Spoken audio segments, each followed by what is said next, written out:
အာကာသစူးစမ်းရှာဖွေရေးခီးစဉ်တစ်ခုရဲ့နောက်ွယ်မှာ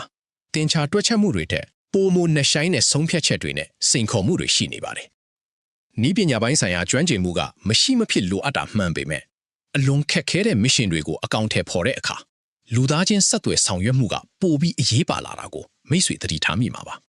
။ဤအဖွဲ့အစည်းရဲ့ဝေးလံတဲ့နေရာတွေကိုရောက်ရှိဖို့ကြိုးစားတဲ့အခါ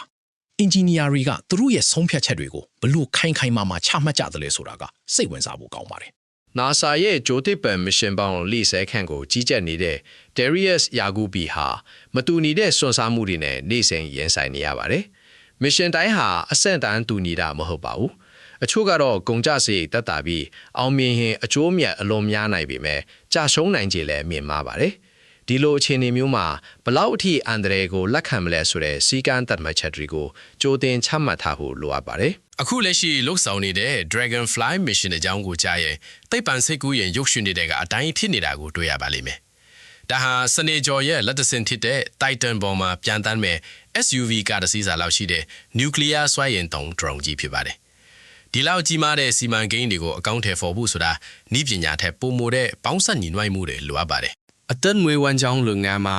အတွေ့အကြုံငင်းချက်လာလေလေ soft skills လုံးခေါ်တဲ့ပျော်ပြောင်းတဲ့စွမ်းရည်တွေကပိုပြီးအရေးပါလာလေလေပါပဲ engineer တယောက်ကတော့နှစ်အပေါင်းနှစ်ဟာအများရန်လေးဖြစ်နေပေမဲ့လူတွေညဆက်ဆံတဲ့အခါမှာတော့တင်ပြပုံပေါ်မူတည်ပြီးရလဒ်တွေပြောင်းလဲသွားနိုင်ပါတယ်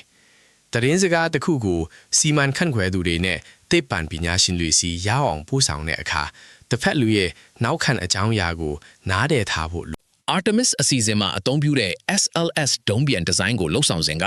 Pogo Stability လို့ခေါ်တဲ့စနစ်တစ်ခုကိုအဓိကထားကင်တွယ်ခဲ့ရပါတယ်။ဒါဟာဒုံးပျံတွေကလောင်စာရည်တွေရဲ့တုန်ခါမှုနဲ့ဒုံးပျံတိဆောက်ပုံရဲ့တုန်ခါမှုတို့ထပ်တူကျသွားတဲ့အခါဖြစ်ပေါ်လာတဲ့အခြေအနေမျိုးပါ။ဒီလိုတုန်ခါမှုတွေကထိန်းချုပ်လို့မရနိုင်တော့တဲ့အထိကြီးမားလာရင်ဒုံးပျံတစ်ခုလုံးကိုမိနစ်ပိုင်းအတွင်းပျက်စီးသွားစေနိုင်ပါတယ်။ဒုံးပျံတစ်စင်းအာကာသထဲပြန်တန်းတဲ့အခါလောင်စာရည်တွေကငိမ့်သက်နေတာမဟုတ်ပဲလွတ်ခတ်နေပါတယ်။ဒီလိုလွတ်ခတ်မှုတွေကဒုံးပျံရဲ့အလေးသာမှုဗဟုချက်ကိုပြောင်းလဲစေပြီးလမ်းကြောင်းထိန်းချုပ်မှုကိုခက်ခဲစေပါတယ်။ဒါကြောင့်ဒုံးပျံကိုလမ်းကြောင်းမှန်ပေါ်ရှိနေစေဖို့လောင်စာရည်ရဲ့လှုပ်ရှားမှုကိုပုံဖော်တွက်ချက်ပြီးထိန်းချုပ်မှုစနစ်တွေတဲ့အမြဲတမ်းချင့်ညီနေရပါတယ်။ NASA ရဲ့လှုပ်ဆောင်ချက်တွေဟာငွေကြီးအကျိုးအမြတ်ထက်လူသားမျိုးနွယ်တရဲ့လုံးဝတဲ့သိပ္ပံပညာတိုးတက်ဖို့ကိုပဲဦးတည်ပါတယ်။